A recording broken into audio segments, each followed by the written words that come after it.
Hello, everybody. Welcome to the Fortress Comic News, episode 312.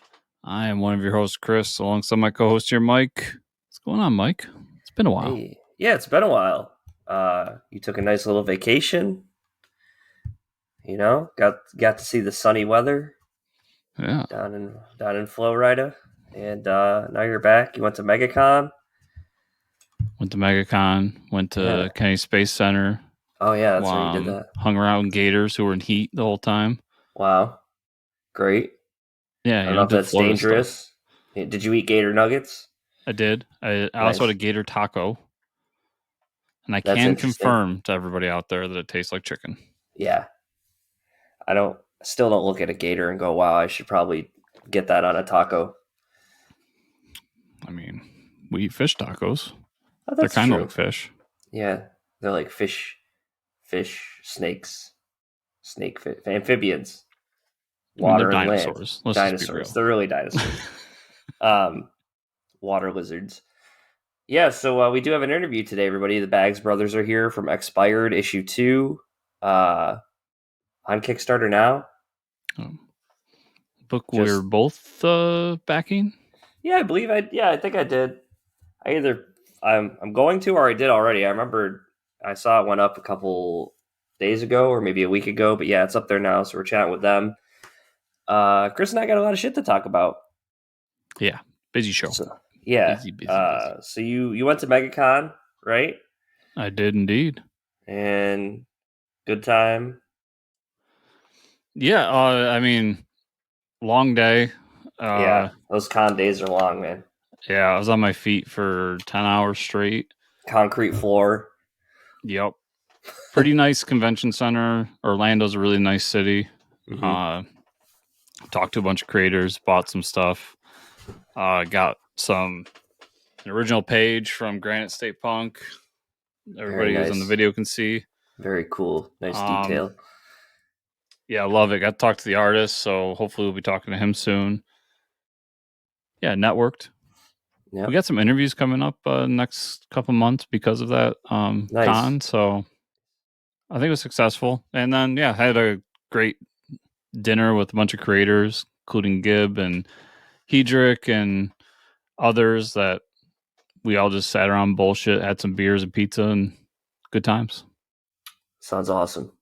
Yeah, it was a blast. I was really happy with how the day went and being able to talk to people. You know, we talk to people on this all the time and we get to know people and you text back and forth, but then being in person, like, actually talking to another human that you've known for years is awesome.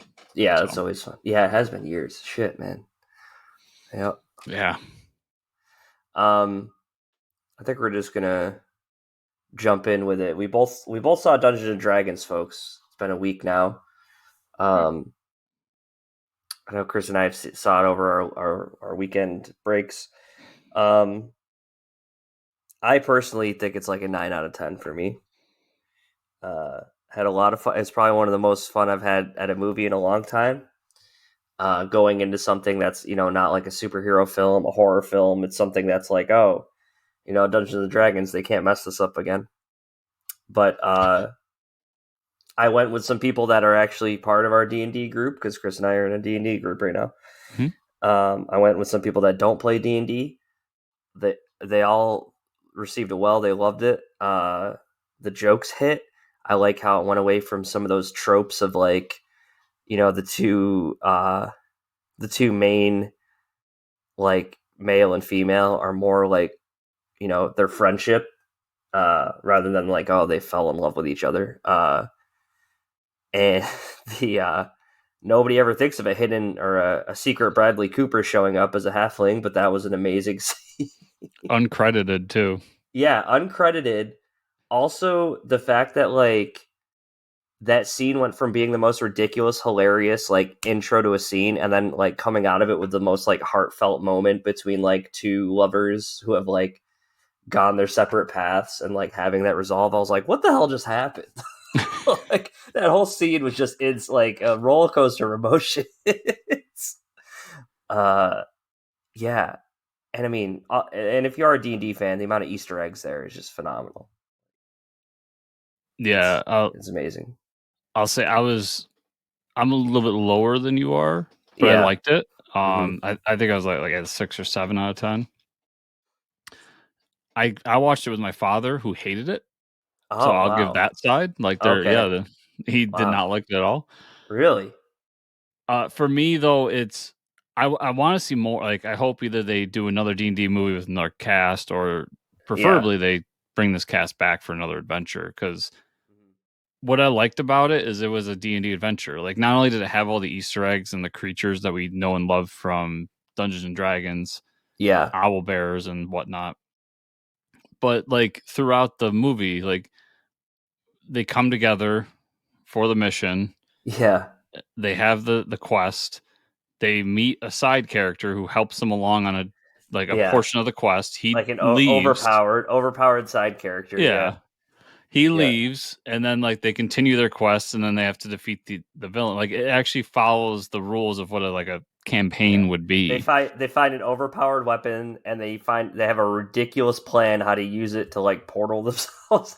Yeah. It was just like it felt like you were playing D&D with your friends the way they would like come up with ridiculous ideas. Yeah, and I like how the helm they had to get, Yeah. the magic user had to basically solve basically a riddle. I mean, Yeah. it ended up with him just punching somebody, but like he really Right. had to solve a riddle in order to use To it. yeah, to attune with it. Yep. Yeah. Yep. Yeah, the It's whole yeah. it's a fun movie. Like I think it's a little long. Like it's almost 3 hours long, Yeah, that was pretty long. but I enjoyed it. I'm glad I saw it, and I want more. So I guess Yeah. it did what it needed to do. So hopefully it's Yeah. successful and we get another one of these. And the bard his whole purpose of the movie is to inspire everybody. He literally like hits one person with his instrument. That's So that was one of my disappointments, is that I Oh, thought he was really? going to be more of a bard. Yeah. Like he was more of a thief. Yeah, that's true. Yeah. And I was hoping he was a bard, and we were like, I was hoping like at the end he would come out with like the grand bard magic that would like save them or something. Yeah, like I mean, he was inspiring everybody without the like extra hit points kind of thing. Yeah. Like, yeah. And that's Uh, I went in there with that expectation. That's not a fault of right. the movie. I just kind Right. of was like, oh, I kind of sucks he's not a bard, but Yeah. yeah. Overall is a lot of fun. And yeah, like you said, I want to see more. The whole like red wizard thing, like becoming a lich, that shit was cool. We didn't even get to see a beholder, so there has to be another movie where I get to see a beholder, because you gave me like Displacer Beast, gelatinous cube, no beholder. Like an owlbear. The owlbear was phenomenal. Those scenes were great with the owlbear.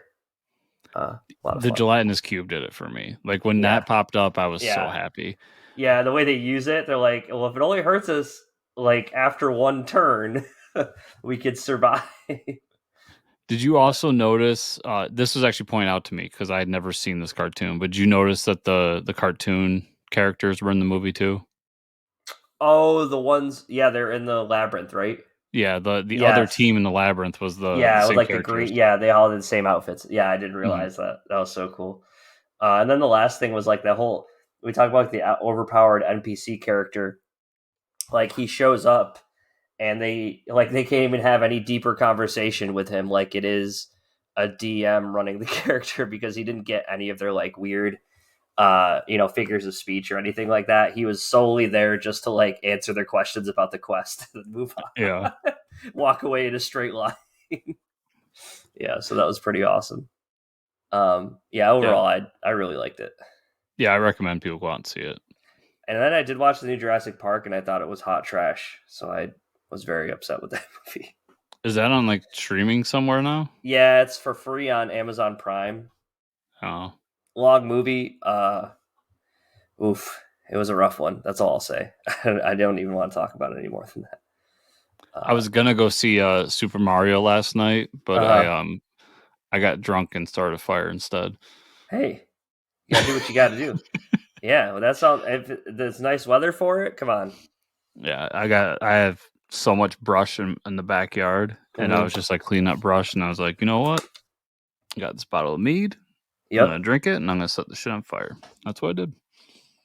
That's what it's like in upstate New York, folks. If you didn't know that, that's what we Yeah. do for fun. Oh, Sounds like it.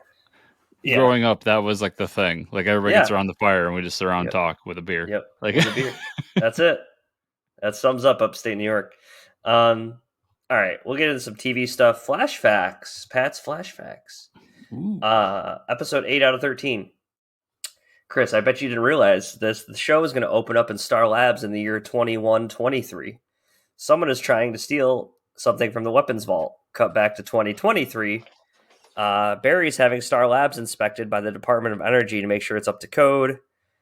Barry, Iris, and the 4 inspectors get stuck in a time loop.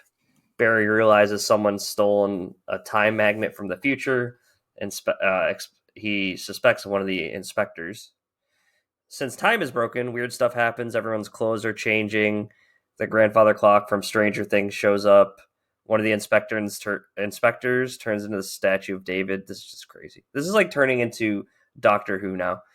Barry tries to run to the future, but can't break the time loop. There's a great joke about how time travel never solves any of Barry's issues. Yeah. Yep. Same lesson we learn every season. Yeah.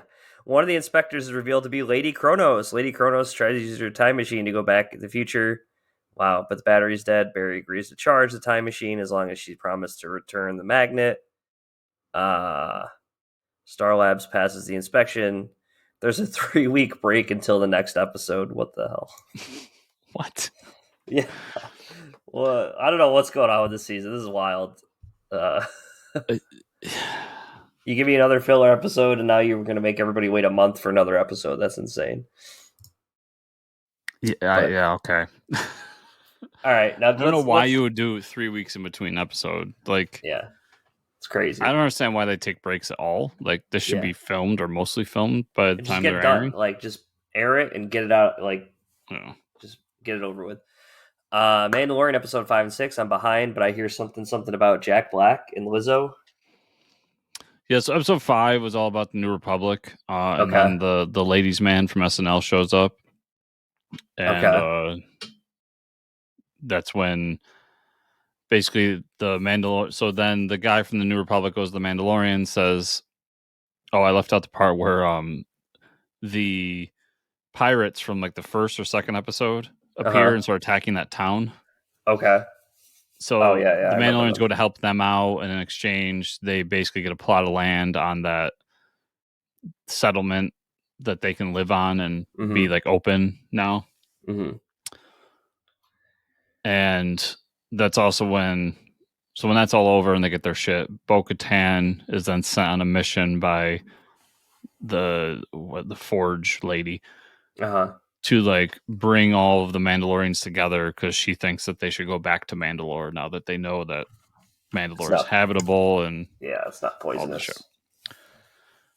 So that was that episode, and then episode 6 was episode 6 is a filler episode. It's Mando and Bo-Katan going to this planet to get the other Mandalorians, and then it turns into basically Law and Order Mandalorians. What the hell? Which was kind of interesting, to be honest with you. Like, they go to this place, and Jack Black and Lizzo are like king and queen of this planet. That's awesome. But democratically elected king and queen. Interesting. Because they live in a direct democracy. Wow. Which they say about 1,000 times throughout the show. And like, basically, robots are going insane, so they have to fix it. This is all just to get them to have permission to go talk to the Mandalorians, who are basically the peacekeepers of this town or planet or whatever.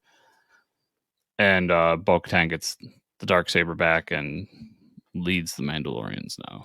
Nice. Filler, but a really good episode. Like, one of my favorite episodes of the season. That's cool. Honestly. I love Jack it's like a cop drama. Yeah, that's amazing. And I like the ending, and I like how they skirt around giving her the Darksaber back and all that, and we can just see where it goes.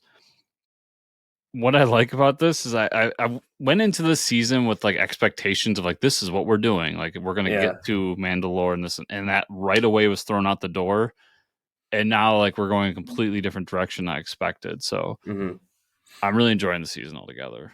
Still Okay. waiting for that one we talked about to come back around, but Yeah, you know, we'll we'll see. see. We'll see. Um, this is pretty interesting. Former creative director and comic artist at Marvel, Joe Quesadilla, Casada. has signed a first look deal. Quesadilla. Has signed a first look deal. That's what I always think when I see Quesada's name. With Amazon, he'll be helping develop new and existing comic properties for TV and film on Amazon Prime. That's pretty sweet. Yeah. I'm a huge Casada fan, so Yeah, and he's going to be getting the big bucks from Amazon to make some comic book properties. yeah, and the dude was basically in charge of Marvel forever. Like he was one of Yeah, the faces of Marvel. right. He was Long one of the time. guys that helped create Marvel Knights back in the day. So Yep. he's a smart dude. Oh On a yeah. side note, he's doing a connecting. It's 4 separate covers for Batman 900, Uh huh. and if you haven't seen them, it's phenomenal. Really? But yeah, that aside, I gotta look this at is them. cool. We'll see what comes of it, though. I mean, Yeah. I know he has independent work that he worked in the past, but so much of his life was spent at Marvel. I don't know really what he has in store. Yeah. Yeah. We'll see. Um, I don't know. I mean, he's definitely doing it for the paycheck, but I'm curious. I want to see like the slate of projects they're gonna move forward with. Yeah, I'm almost wondering if like he's the name to help bring in other creators now that they've kind of proven they can do comic book properties correctly. Yeah. Right. If they're handling them well. Yeah. Um, this is kind of interesting. Netflix and Miller World share their first look at their upcoming adaptation for American Jesus, The Chosen One. So yeah, still based on the comic book. There, as a quote, that relocating American Jesus uh, to Mexico makes the mythological much more authentic and the apocalyptic all the more real. I do have some issues with this quote because I think the reason they moved it to Mexico was to get cheaper filming for Netflix. But that's just me. To make it more apocalyptic just because you're in Mexico is like that's a little rude. But um, yeah, I don't mind that like that they're changing the story. We'll just see how good it is. I almost want to say they wanted someone of Latin descent to play the character too, Yeah. you know? Like you could have Right. done that in America, I understand that, Right. but like Right. they basically didn't want a white dude playing the character cuz they knew they were going to get shit. Yeah. Oh yeah, for Um sure. I I think it takes away from the story to take it out of America. It's Like American Jesus. yeah, like it I guess they're still in North America technically, right? So it's North American and Jesus. that's what Like, they're going to say, but yeah, shove it up their asses. Like that's yeah. not we I all I know what think that means. I mean we know they're gonna do a complete overhaul of the story. Like the first series is what, 4 issues, 3. 3 issues, yeah. So I'm just like, I don't know. Netflix does not have a good rep. I mean, look what happened to our Jupiter's Legacy show that we loved. Right, they got rid of it. So I don't have high hopes for this one either. I have no hopes for this one. I Yeah. don't think they're going to do it justice. Like that first the first two I haven't read the third one yet. I have them all, but Mm-hmm. the first I two haven't read it. volumes are like so good, Yeah. and I don't know. I just think they're taking away from it with this and taking the how do I say this right? Like part of that book is that it's like a suburban America, Mm-hmm. and then the second book is like in the city. Like it's a city dwelling America. Like there's a lot of America inside of it and like what Yeah. it's saying. And I don't understand why you move it to Mexico outside of what you're saying. Right. That actually never occurred to me. It's cheaper But yeah. filming. Yeah, I think that's why a lot of stuff is shot in Mexico. But like, I honestly believe that's like Netflix cutting costs and them trying to spin it as something else. I really don't. That's all I saw it as. But just because I think they spent too much money on the first Miller project, and that's why they had to can it. That's the only reason uh, I can it because all their numbers showed that it was doing well. So I just yeah, yeah. the return on investment wasn't there. Yeah, Just it's pick up the cat for a second. it's unfortunate. I'd hoped that this series would do well because it's such a good comic, but I mean, we'll Yeah, see. I could still be wrong. I mean, I always throw out the caveat that I hope I'm wrong with this stuff, right. but Oh yeah, you want people to have good content, and I feel like Miller signed this thing on Netflix, and it's not going as they hoped. yeah. Um, Marvel's upcoming Wonder Man series is undergoing pre-production, and we have some casting news. The series cast Demetrius Gross as the villain Grim Reaper. I've never read that series, but I will be watching that for sure. I've read some Wonder Man. He's okay. Grim Reaper's kind of a goofy villain, so I'll be interested to see how they do him. But Yeah. Um, Marvel casting more stuff. yeah, they're doing stuff. Marvel and Disney Plus released a trailer for Secret Invasion series. I didn't even watch that yet. Alongside a premiere date, June 21st, my birthday. So happy birthday to me. Thanks, Disney and Oh, there you Marvel. go. Um, and yeah, I did see some screenshots with our Samuel L. Jackson, Nick Fury. So I'm watching it for him alone. You know, it could just be him the whole time. But It gave me Winter Soldier vibes, nice so I espionage. am really down for this. Yeah, Yeah, yeah, I trailer's love really that. good. Scrolls look fantastic. Hmm. Samuel Jackson, so you know he's gonna Yeah, be good. you know it's gonna be good. Yeah, this is gonna be. I think this is gonna be huge. Personally, it just looks so good, and Yeah, there's a lot of good talent in there too. So yeah, I'm looking and forward that to it. and then Disney and Lucasfilms released the first trailer for Ahsoka with premiere time frame of August. Now that was a friggin' trailer. That trailer looked awesome. Holy crap. I'm so happy. Yeah. There's like a Sith droid thing she's fighting, right? Uh I never watched the the animated stuff, but I know that she says the return of what, Thrawn, and then we Mhm. see the back of his head, so I knew Chris was going to be excited about that. Um yeah, seems like all cool stuff, right? Yeah, the Thrawn. I mean, if you're into the novels, the Thrawn books are some of the best Star Wars novels you can get. Mhm. Both the old ones and the new ones, because it's all written by the same guy. Okay. But seeing Rebels characters coming into this, I forgot to say during Mandalorian talk, but another Rebels character was brought into that show too. So like we're seeing those characters brought to live action, which is fun. Mhm. So the supporting cast I know will be good. I like the Sith she's fighting. Yeah, Yeah. Thrawn being a thing is huge. Like getting him actually onto the live action screen is going to be big. So I am so pumped for this. Like everybody knows Ahsoka, one of my favorite Star Wars characters. So cannot Yeah. wait. I think Rosario Dawson's doing an amazing job, and seeing all the lightsaber stuff got me excited again. She's phenomenal. Yeah. Yeah, she's really good. I mean, she was like made for that character. Yeah. Um, It's huge.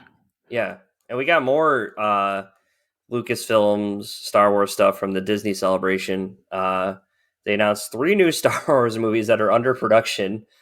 Um, well, I feel and I texted you about this. Like they might be lost into the abyss again because I don't know if we'll ever get Rogue Squadron again because we were so excited for that movie. Um, but they've announced the first up is Dawn of the Jedi, which is directed by James Mangold, set to be 25,000 years before the Skywalker saga. Thank God. This film will explore the birth of the Jedi Order. Pretty sick. I think that's Yeah. very interesting. I'll say first, I'm a little more optimistic on these than you are. I think they will happen. Okay. This one is the one that's kind of up in the air for me. Could not. You never know. Hmm. That aside, the idea of going that far back, kind of telling an old Republic story or even a pre-old Republic story, doing stuff Yeah. in that era is dope. Like Yeah. 100%, I'm in. Obviously, on all of these, but this is possibly my favorite of the three. Actually, hands down, the favorite of my three ideas. So I hope this one does become a thing. Yeah, it sounds really cool. Um, Second is a New Republic film set to be the culmination of the Mandalorian timeline, directed by Dave Filoni. We'll see what that unfolds. Cat's trying to destroy my headphones. Um, she's like eating all the wires. We'll see what that unfolds. I mean, everybody's a huge Dave Filoni fan. We know he understands the Star Wars universe, so I can't imagine this isn't going to be awesome. And I think his first like directing live action, which is sick for Star uh, Wars. first movie, he's directed some of the Mandalorian and Boba Yeah. Fett stuff, Yep. So but it's a that'd be huge cool. step for him. I mean, he's been doing so much for the Star Wars fandom for so long, Mm-hmm. with being one of the main minds behind Clone Wars and then Rebels and so on and so forth. For him to get this shot is huge, and I'm really happy that he gets it because it's an example of a dude who worked his ass off inside of a Mm-hmm. system and is getting paid for his hard work. Yeah. Good And for him. yeah, I hope it's good. I mean, this says to me this one's the furthest away because they're going to milk that Mandalorian timeline for all they can. Oh yeah, they're gonna draw it out. Yeah. And then the third, last but not least, is going to be a film set up after Episode 9. Be interesting if they call it Episode 10, starring Daisy Ridley, Disney Ridley, pretty much, as Rey Palpatine tries to rebuild the Jedi Order. Not so excited for this one, to be honest. Um, I don't know. I kind of wish they would just leave it be, man. And if I really hope that Episode 10 or whatever they end up calling it, The Rise of Rey, I don't know, Dawn of Rey, uh, Rey's Dawn, I don't know, something like that. Um, that they don't bring the Emperor back again. Please, God, don't do it again. No. And obviously I write the notes, everybody. I put Palpatine there for a reason. They're calling her Skywalker. I don't care. I know people think it's kind of petty and stupid for me to be like hung up on this detail, but I really Yeah, hate that she calls herself Rey Skywalker. Like it just yeah, bugs me. yeah. That's like So, when Christopher Nolan made Joseph Gordon-Levitt's name Robin at the end of the yes. at the end of the Batman Yes. series. I know you're paid, dude. I felt the same way. Like you couldn't have made it just like Dick or something. Like, Yeah, right. Yep, anyways, yep, yeah. I know how you feel, brother. it really bugs me, and I got some shit on Twitter for it because I said something to somebody. But that's my only beef with. I'm fine with them going forward. I love Daisy Ridley. I love Ray. I mean, that Hmm. last movie was what it is. My only thing is if this is planned to be multiple movies, please plan it ahead of time. Right. Like, don't go into it like movie by movie trying to figure it out. Like, that's why the last episode 9 was so bad, is because it just seems like them pivoting against a Twitter mob instead of Hmm. going with a plan. Right. So hopefully that's what they're doing. I'm it says Star Wars in the title. I'm gonna go see it, but Yeah, we're gonna go see it. Like, come it on. is my least favorite of the 3 that they announced. I Hmm. will say that. Yeah, I think we're more excited to see stuff happening in other timelines where there's more Jedi. I was kind of hoping movie wise we could get away from the Skywalker timeline. I mean, I know we're Yeah. loving Mandalorian, but which isn't technically in the Skywalker timeline, but Yeah. I and New mean, Republic is technically in that timeline too. But like the idea of getting away from these core characters and exploring the universe is more interesting than me personally. So mhm. Yeah. yeah. Maybe in the Rey movie they go back in time and make it so Finn actually becomes the Jedi, like all the Well, movie posters promised. now's the test too because Boyega said that he will never go back to Star Wars. Right. Yeah. So what's So we'll see how much there's money it takes for him to go back on his word on that one. yeah. Everybody's got a price. Everyone.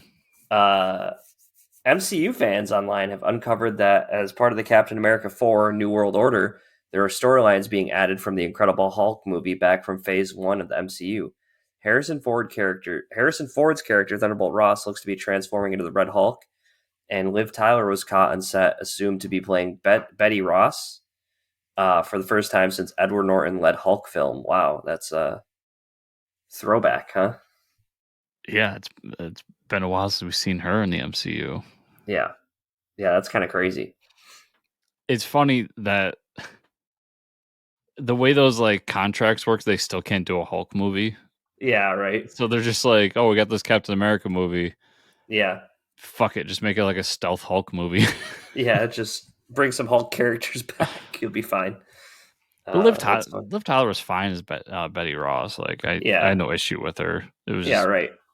it's a weird poll to come back to. I mean, I guess if you're gonna hone in on Thunderbolt Ross being a thing and him being the Red Hulk, which is probably going to lead into the Thunderbolts, Yeah, then yeah, you'd probably want to bring his daughter in for some of that too. But yeah, we'll see.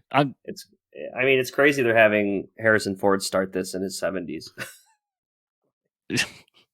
I can't imagine Thunderbolt's going to be around for very long in these movies. well, I mean, not to be crude, but the last guy who played it died, so Yeah, true. so like they had to do something. But yeah,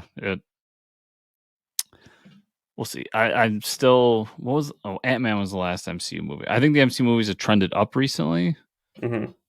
So, but I'm still down for them. I want to see Yeah, more of what this movie is. I just hope it's not like a Hulk movie and then like Sam flies in every couple so often to remind us it's a cat movie. yeah, right. Like, let's make this a Sam cat movie, please. Yeah, let's actually keep that the core of it. Um, I think the other cool news is for DC Studios during the Star Wars celebration. The director James Mangold confirmed that he is working on the script for the upcoming Swamp Thing movie, which is sick. Um, that was kind of rumored for a little bit. If people don't know, James Mangold directed Logan, Yep. uh, Wolverine. He did the 310 to Yuma. He did Walk the Line. He's got a pretty good reputation as far as directing movies goes. So, um, Is he also doing the new Indiana Jones movie? yeah, he's doing Indiana Jones: The Dial of Destiny. This guy is just getting everything now. Damn. Yeah, he Yeah, must I be mean doing good shit. he's a talented dude. I mean, Walk the Line and Logan alone are Yeah, like two huge movies to have in your resume, and right. now we're gonna add in Indiana Jones and possibly the Swamp thing, and then the Star Wars, and I just Hmm. yeah, it's huge. I'm He's glad doing they're good getting stuff. talent to take on these DC Yeah, properties. yeah. Especially for something like Swamp Thing, makes me really excited. And then the Blue Beetle trailer dropped, and I didn't actually hate it. Uh, I thought it looked fun. I'm not go. I mean, I still haven't seen the new Shazam. That's already like you can rent it. I've heard. Hmm. Um, yeah, I mean, it is what it is. Blue Beetle. I love the kid from uh Karate Kid, Cobra Kai. I think he's great. So I think that was good casting him. The two things that really stood out to me from the trailer were his family immediately knows he's Blue Beetle instantly. So then you get like that team up with his family. And then the way his like body transforms into the suit, like that nanotech shit not being such an easy transformation, like it's hurting him, was kind of sick. So that was pretty cool just from the start. And then at the end, he's like, "Oh, I can pick any weapon I want." So he gets like the Buster Sword from Final Fantasy VII, which is pretty sick. There's a lot of fun moments in the trailer. I mean, I'm gonna go see it. It looked like fun. Yeah, transformation reminded me of like Venom. Yeah, yeah, you're right. Yep, like symbiote. I'll say there's nothing wrong with the trailer. I just walked away from it going, all right, like meh.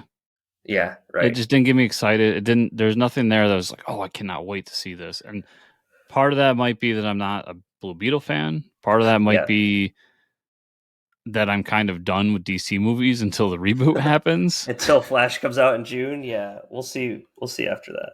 Because like I got into a conversation with DC fans where I was like, well, I know it's not going to count towards towards continuity. Right.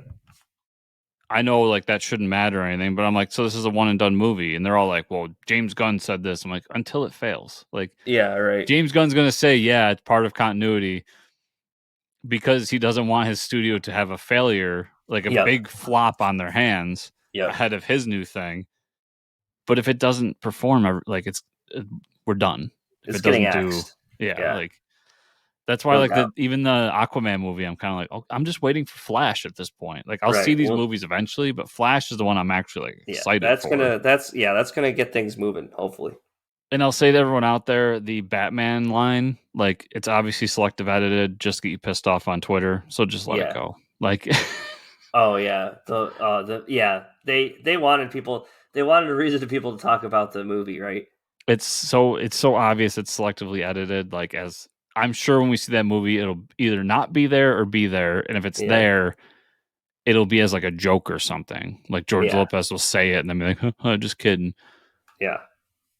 I'll say that too. Like I love George Lopez. I think he's hilarious. Oh yeah. I I know do like a love. lot of people think that's cringy, but Yeah, I love George Lopez too. Yeah, so it was yeah. funny to see him back with like this wacky beard. I thought that was pretty cool. Yeah. As like the crazy uncle. Yeah, I thought that was fun. So I think just like Shazam, unless this comes out with a trailer that really blows me away, it's going to be another Yeah. wait until I can watch it at home. Yep. Comic news. During a panel at MegaCon 2023, writer Joshua Williamson announced a new title for the Dawn of the DCU coming this summer.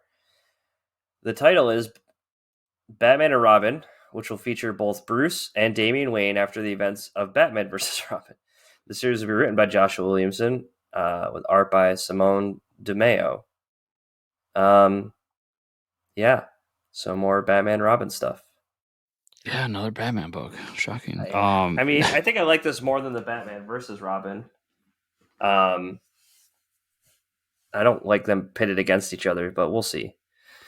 Yeah, and I like Damien. I like that this like image they gave us has Killer Croc in it and Killer Yeah, Orca. and a Robin mobile. Not a fan of the Robin Mobile. I'm not gonna lie to you. Yeah, It's it's like just a a dragster, tad goofy for me. just a little bit. I'll be interested to check it out. I love Damien, so There's I'm also always a down. bat and a robin flying with them in the air. I didn't even notice that. Yeah. And there's two people on the ground wearing like bunny masks or something. Yeah, I was wondering if those were because didn't they do? Yeah, because there's a whole like Alice in Wonderland like Oh yeah. villain Yeah. section of the Batman universe, and I almost Yeah, wonder there if they're is. gonna do that. Because you see Man Bat, you see Orca, what's it, Killer Orca? And then Killer Croc, or Orca and Killer Croc. Yeah, we'll see. And it almost looks like they're jumping with them and not chasing them. So I don't know. Maybe they're going to all team up. All the monster villains. Super villain team up against Yeah. the. They These are got to all fight the against Alice in Wonderland. Well, these are all the animal hybrid people too, so there has to be something to do with that, right? Like you have the orca whale, the crocodile, and the bat. So Yeah, you got Man Bat there. yeah, something's going on. There's Uh, more to this image. yeah, I am interested Definitely though, is. seeing those villains in the picture though. Yeah, I'm interested just having Damien there, Yeah. but we'll see. It's. I mean, Joshua Williamson's been doing Damien for a while now with his Mm-hmm. different series, so wait to see how he like kind of continues with him. Yeah. But it's not. I'm not Uh, like stoked on it or anything. no. It's yeah, This coming up, I'm a little more excited for. yeah We this I'm discussed stoked on. we discussed this a few weeks ago with Jackson Lanzig. Batman Beyond is returning this summer with an all new series titled Batman Beyond Neo Gothic. Limited series will pick up after the events of Batman Beyond series as Terry McGinnis tries to become Batman without the help of Bruce. While diving into the mysteries of Old Gotham, the series will be written by Jackson Lanzig and Colin Kelly with art by Max Dunbar. And that image is sick with Batman and his sick bat wings. Yeah, his new suit. New suit. Looks awesome. Yeah, This I'm I'm excited for stoked this. about. Yeah, we enjoyed that first 6 issues. Highly recommend it, so I can't wait for this series. Yeah, I mean, if you haven't read that first trade, go pick it up. It's great, Yeah, come on. and I like where they left it off. So I'm down to see more. I think these two on uh, Terry is perfect. Yeah, Yeah, can't wait I for agree. it. Marvel announced that Blade's getting his own solo series this summer, written by Brian Hill, art by Elena Casagrande. That's pretty sick. Yeah, Yep. my only problem with it is it's not. It doesn't seem from the solicit text that it's following the whole Sheriff of Vampire Town thing. Oh, okay. But I'm getting a Blade book, so I'm gonna check it out. Yeah. Yeah, I'll probably end up checking that out too. After many teases, we finally know what's next for superstar creator Jonathan Hickman at Marvel. The new series is called Gods. That is G period O period D period S period. It will feature art by Valerio Schiti. All we really know about it is they claim it will reimagine uh, the evolve the And Evolve, the heart of the and Marvel evolve universe. the heart of Marvel Universe. Yeah, So this is a typo. big epic book. So this would you say this is more of like the multiversity book that they had Grant Morrison do? Yeah, maybe. Uh, Sounds like it's something bigger, like a lot more lore focused.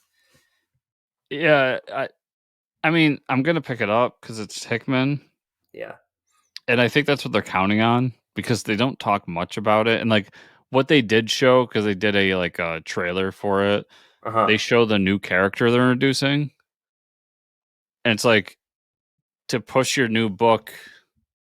If you're only showing me the new character and that he has an interaction with Doctor Strange, so it does show me Right. that. But Right. if that's your focus, that tells me like you're really depending on people like me who are like Hickman. I'm there Yeah. to pick it Right. up. Right. They probably don't even know what Hickman's planning on doing. I'm really interested to know what Hickman's doing because we're bringing back the Ultimate Universe Yep. in some fashion for this 4 issue series. Now we're diving into this. Like he's doing something on a bigger scale. I don't know. I can't even predict at this point because I would have thought Yeah. that he was just taking over the Ultimates line. But now what's this? So Right. Right. This is crazy. yeah. This is interesting. Oni Press announced that they will be publishing the first Rick and Morty manga series, appropriate titled Rick and Morty the Manga Volume 1. The manga series will be written by Elisa M. Sala with art by Jay Odin. Uh, I mean, the art just looks absolutely ridiculous. And it looks like Rick and Morty manga, like anime Rick and Morty. It looks pretty funny. This is my only thing. Like, what is manga? Right. Like, like manga is Japanese comics, right? Like that's Right. what it is. This is two American creators. Like, so if an American creator creates Right. like a comic, is it manga? I don't know. It has to It's be not done in the truly style. manga in my eyes. Like, It's going to be done in the style like you got to read it backwards. There's going to be a lot of crazy action sequences. I don't know. We'll see. I But will bet any amount of money that this is traditional left to right comics, but done in a manga style, kind of over the oh, top. really? You don't I think don't it's think they're going to gonna be? write it backwards, Oh, I quote guess we'll unquote see. backwards. We'll see. But Yeah.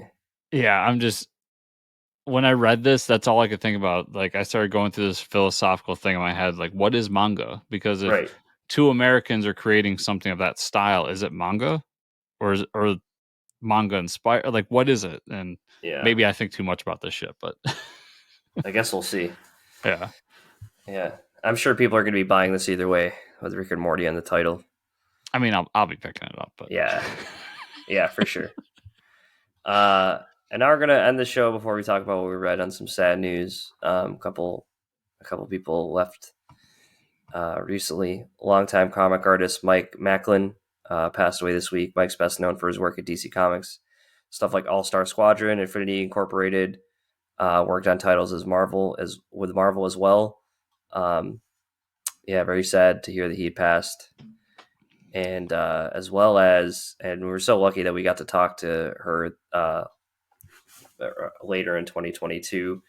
Uh, Writer Rachel Pollack passed away at age of 77. Uh, as a fan of the shows, know she created a lot of stuff for New Gods, Doom Patrol, where she co-created our favorite character of all time, Codpiece. So she'll forever be immortalized through that, as well as the first trans character in comics. We had found out in our interview, so she, used to get a lot of fan mail, people reaching out to her, how she helped them, and all this amazing stuff. She's still writing up until the day she passed. So very sad to hear that. Such a great person. If you did not listen to that interview, go check it out. Rachel Pollack, such a great person to chat with. yeah, she had that book on comicsology last that ended 4 or 5 months ago. So Yeah. she really was like writing up until the day she died. Yeah. Rachel really sucks. I'm so glad we got to talk with her now. Yep. Yeah, it made it all that more special. And I love that like she was into the fact that we were like of Into our riffing Codpiece. of Codpiece, like that Yeah, it lived right. in a way. Yep, yep. So that made me happy. And then Mike, I've read a ton of All Star Squadron. This Oh is Mike yeah, Macklin, not you, Mike. yeah, right. I've read No, a no, ton I of All just Star talking about. Squadron. Yeah. Uh, when I went back to like previous DC stuff, this was like the DC stuff that really spoke to me because it's Hmm. very Marvel like, to be honest. Yeah, But his work is awesome, so everybody should yeah. go His check him artwork out. is classic for sure. Like classic superhero stuff. Yeah. But two Um, that sucked this week to lose. yeah, really sucked. We'll talk about what we read the last couple weeks. I know I'm kind of on and off and stuff. I was just like going through my digital comics as stuff I wanted to read, not necessarily in any specific order. I did catch up on Nemesis Reloaded #3. That you read that already, but that was a crazy issue with the plane coming down to like kill everybody. The Yeah. whole setup of like how he blackmails like the stewardess to like fly the plane and crash it and everybody. Dark Knights of Steel #10. Tom Taylor and Putre on the art. Uh, it was pretty cool. The Green Ring speaking to Luther the whole time was a white Martian. That was an insane reveal. Like, oh, you thought that the ring was actually speaking to you. Martian Manhunter explains like to all the queens that they have to group up and take down the white Martians like they're the true enemy. So now we're gonna probably see that in the last couple issues. It was just it's getting better and better, honestly. Yeah, I wish the book didn't have as many like gaps in time. Right. Yeah, it Uh sucks real for world sure. gaps in time, not comic book gaps in time. Yep. But every issue that comes out I really enjoy. So Yeah. My Bad, Volume 2, #5. This is the last issue of Volume 2. My Bad. Mark Russell, and Ingman on the art. I thought it was a good finale. They like fight off the alien lizard force that's like coming to Earth. Uh, and then Lamp, not Lamp. I always want to say Lamplighter. I think it's just Lamp Man. He figures out like the Batman of the universe figures out that he's probably can do a lot better as the head of his lamp company than as like Batman. um, there's a funny scene where they have to like go to space. So him and Emperor King are fighting over like who gets to build the rocket as like like a billionaire rocket race. And so they blow up each other's rockets out of spite. Like so neither of them get to go to space. So it was a funny last issue. Mark Russell's always got to get his little nicks here and there at the billionaires. um, funny real world like connection there was that I when I was down in Florida I went to the Kennedy Space Center yeah, and literally when you pull in there you can see SpaceX and Blue Origin like their uh-huh. headquarters are right there outside of Right, yeah, NASA. yeah, that's funny, hilarious. Saga 63. Um, yeah, they keep dragging this whole thing out with like bringing Marco back or not. I wish they would just let us know. We find out that the way to bring him back is this special magical dust that turns back time. So if you get enough of it, the further you can go back. So Hazel is going to try to steal a bunch of it. Gets caught up with Prince Robot. He has to shoot or Squire. I'm sorry, not Prince Robot. He has to shoot a lion cat. So like it shows him like morphing and changing into his weapon. And then you have all the other races trying to form a truce with the robots, and then you have Patriarcher is still looking for the will and wants to kill him. So, uh, yeah, a few things are happening. I just wish we've been reading this for about 4 or 5 issues now, and nothing's really happened on the Marco. So I feel like we haven't like propelled anywhere, right? We've been talking about getting off the planet and doing all these things. I'd rather see us moving along. It feels like we're running in circles and basically telling backstory. Yeah, right. I'm preparing myself now that because there's gonna be another gap in time, like another year or two Uh when huh. this ends and when we start the next series. Yep. I'm telling you, it's gonna end. They're gonna get the dust, and they're not gonna reveal whether Mark was alive. They're gonna make us sit on it. Yeah, I'm they'll telling you, it's use gonna the happen. use the dust and then we go away for a year or some shit. Yeah. Yeah. Um, I've been talking to a few people who do reviews on comics about this book too, just to see if like we're the only ones, and everybody agrees like something is missing from this book. It's still Yeah. good. I still enjoy Right. it. Right. but there's an element missing that's just not there. And a part of that, I believe, is the fact that we keep doing like 6 issues and then disappearing for a long time. Yeah, and I don't think it's a coincidence that they brought up like uh the trans character and also child labor in the same issue. I think they've been really pointing out like hot button topics like happening in the real world right now. But I mean, I know Saga was always good about that, but they weren't so like heavy handed with it. You know what I mean? Like there is something missing. Like this book is being like I have no issues talking about those things in a book, but this means it's almost like South Park where it's like, oh, you expect that to be in the book now because it's like they're making the issues as things are happening, not that like they don't have a planned out storyline for this stuff. Yeah. It's something I Uh, always say. I don't mind politics in my entertainment, or right. in this case, my comics. I just want it to Yeah. be smart. Right. And this doesn't feel smart. It just feels like, well, we got to make a comment about trans people, and so here it is. Yeah. And Which it like doesn't. that character's been trans and we've addressed it like early on in the story. Do you remember that? Like and Yeah, it wasn't like a thing. And then like to the second half to be about like child labor, which is kind of like yeah, we know these are issues happening right now, but and this isn't just this issue. I think they started off with this whole new series. We saw a lot of like correlations between things happening in real world stuff, right? the Yeah. the child labor one didn't bother me that much. The trans one felt like it was ham fisted Yeah. a lot. Like the Yeah. child labor Mhm. one kind of fit with what they were doing, and Right. it was actually kind of a funny line when they're just like, uh, the guy said something about like getting them onto the ship, and then Mhm. she's like, "Whoa, so my kids have to work too?" And then Yeah. I forget the exact, but that was kind of a Right. funny Right. moment. Yeah.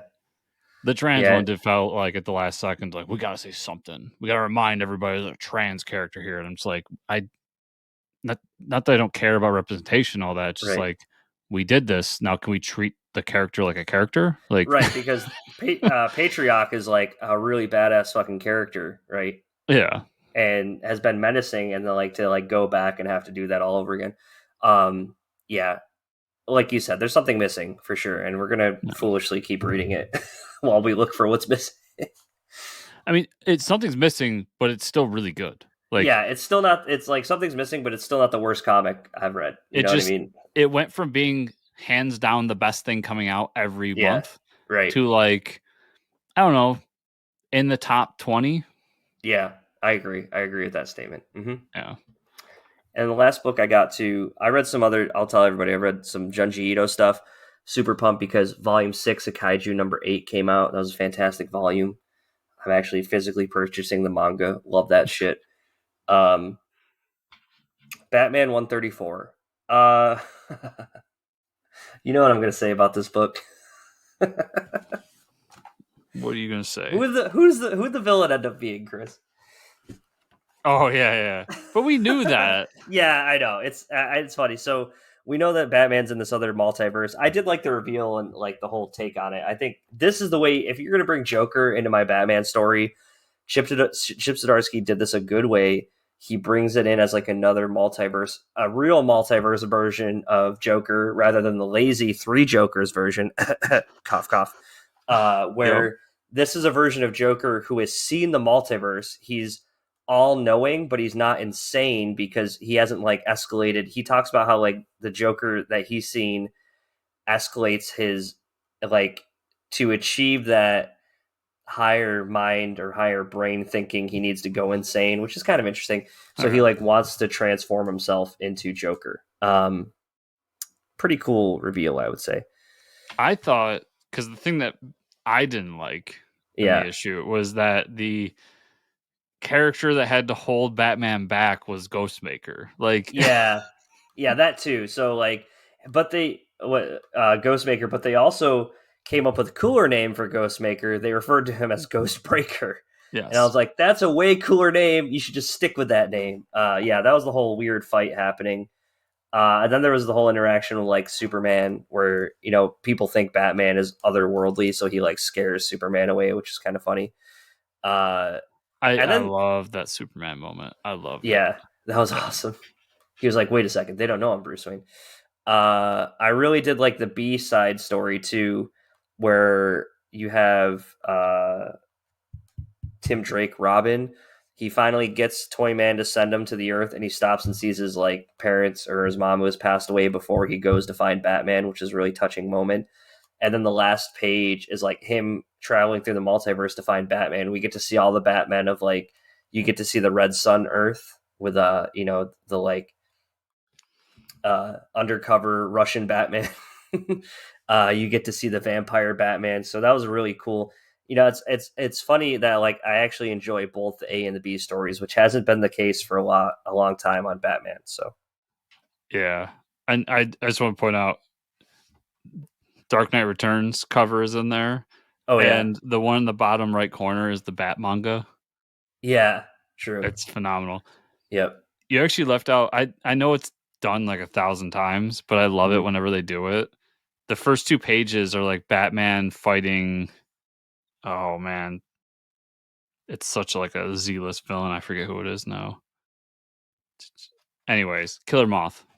Oh yeah, Killer Moth, yes. And where you're wondering who it is and everything, and you find out it's the old like Superman posing as Batman to like Mm-hmm. keep the fear. I love that stuff. So Yeah, that was a cool moment. yep, yeah, that was pretty awesome. All right, everybody strap in. Hell yeah.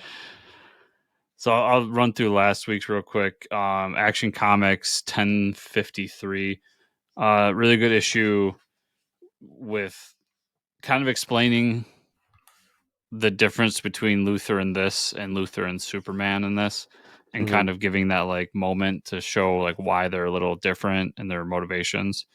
But really enjoyed this issue. Um, Star Wars Jabba's Palace #1. So Mike, during Return of the Jedi when Mm-hmm. C3PO becomes Jabba's interpreter, Yeah. and they say they have the line about the other droid was disintegrated or something like that. Mm-hmm. Did you want the backstory of what happened to that droid? Not really, personally, Because I but got it right here for you. oh yeah. Wow. They're It's really not a bad issue. It's just I remember when I started reading, I'm like, this is what we're doing. wow, so this is where this is going. Yep. Thor 32. Uh, Pretty good issue. It's a lot of like Thor and his new sister talking, and then Thor trying to figure out why like there's nobody in hell except for this random dragon. Mm-hmm. And we also kind of get some involvement with Doom as well. Cool. Planet Hulk Worldbreaker #5, final issue, wraps the whole story up. So I'm not gonna spoil anything, but all in all, it was an okay series. I would say if you've never read Planet Hulk, just go read that because it's way better than what I just read. Yeah, way better. Daredevil #9. A lot of good stuff in here with Daredevil kind of trying to figure out where he's going wrong, and everybody, like a lot of people are abandoning him and not knowing exactly like where the plan's going to fight the hand.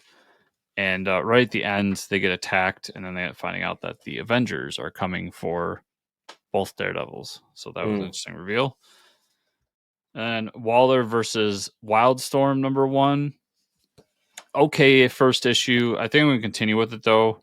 really? Okay. It's really it's telling the backstory of like where all these characters are in like a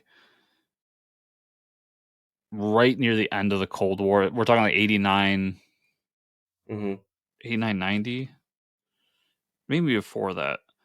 But it's like the Cold War's still going on. We're in like this place in South America, and Lois Lane's trying to figure out what's going on when she's given a story of something that Amanda Waller was doing that involves Wildstorm and all that. Okay. Um, and I don't want to spoil too much, but Deathstroke shows up at the end, so that's kind of why I was like, Uh, okay, let's see where all this right. goes. Okay, that sounds exciting to me. And then for this week's books, I read The Ambassadors #1, which is the new Mark Millar book Mm-hmm. with Gary Frank art. Oh, I didn't Pretty realize interesting that. story. It's the idea of like somebody. The story's been done before, but somebody creates basically the scientific formula for superheroes. Mm-hmm. The twist on this is it's somebody in North Korea. So she wants Interesting. to hand it out to 5 other people, including, so 6 altogether, including herself, and but give it to the best, the brightest people. She's not going to just give it to anybody. So it's Mm-hmm. kind of setting up that world and the reveal to it. So a pretty good first issue.